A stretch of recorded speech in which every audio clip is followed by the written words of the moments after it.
Morning. So we just worked a problem for section 5-5 in our chapter, and I thought, well, let's work another one. So let's call this a whiteboard problem.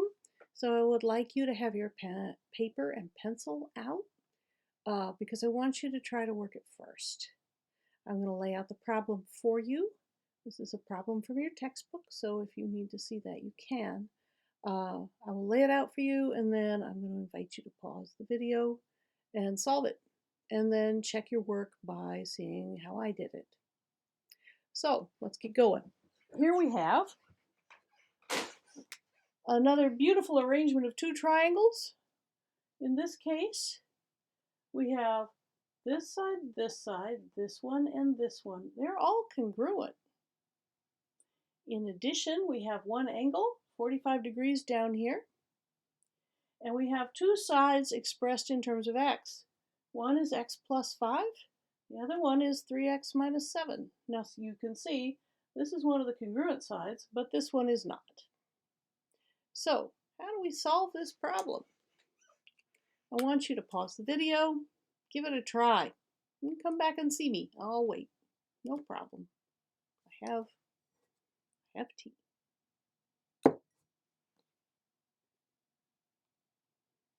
Okay, that was a pause that refreshes.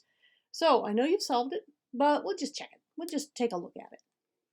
So how do we do this problem? Well, the first thing we want to notice is the top triangle is equilateral, right? All three sides are the same. We know a lot about equilateral triangles. We've got no problem understanding them. So what do we know about these angles, given that this is an equilateral triangle?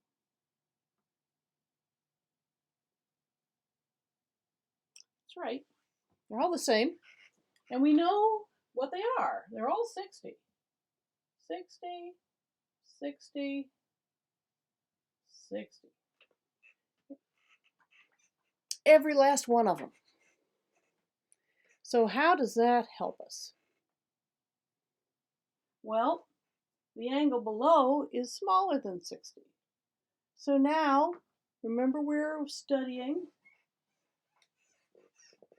the side angle side inequality and the side inequality from chapter 5-5. So with that reminder, what have we got here? We've got a triangle up here with two sides and the angle in between, and a triangle down here, two sides, the angle in between. So we know that, hang on, let me get a different color for this guy. We know that this side and this side are congruent to each other. And then this is a shared side, though, so that's like a freebie. It's congruent to itself. So we have two triangles with two sets of congruent sides, these two and the two that they share. And we have the included angle. So what does that tell us? Well, this angle is bigger than this angle. So what does that tell me about this length versus this one? Yep, that's right. This one is this length up here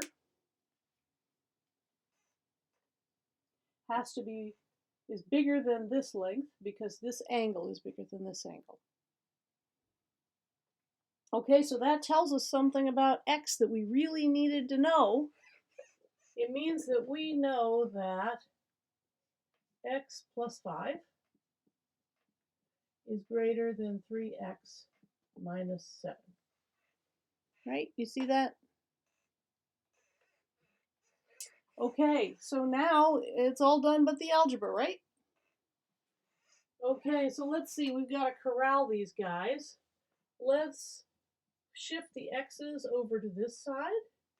This gives me 5 is greater than 2x minus 7. And then let's get all the constants over on the other side. So we'll add 7 to both sides. This will give me 12 is greater than 2x. And unless I miss my guess, 6 is greater than x. Awesome. So x is less than 6. Are we done? Yeah, you're right. It's a trick question. So can x be anything less than 6? Can x be negative 42? If x is negative 42, then x plus 5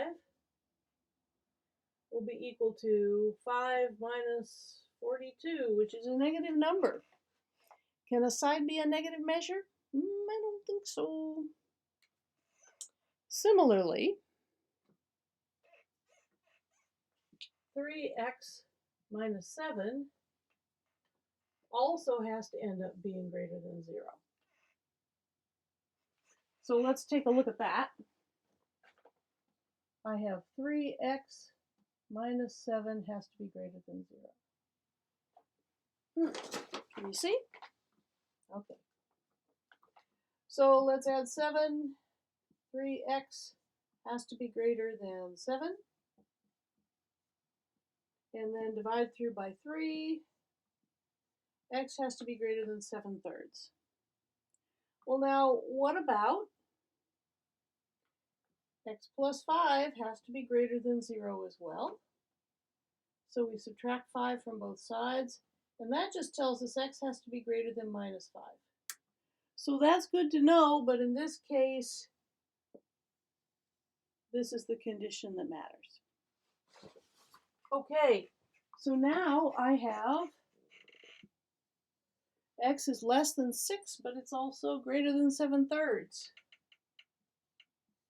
X is less than 6, x is greater than 7/3. And that is what really tells me the range of x.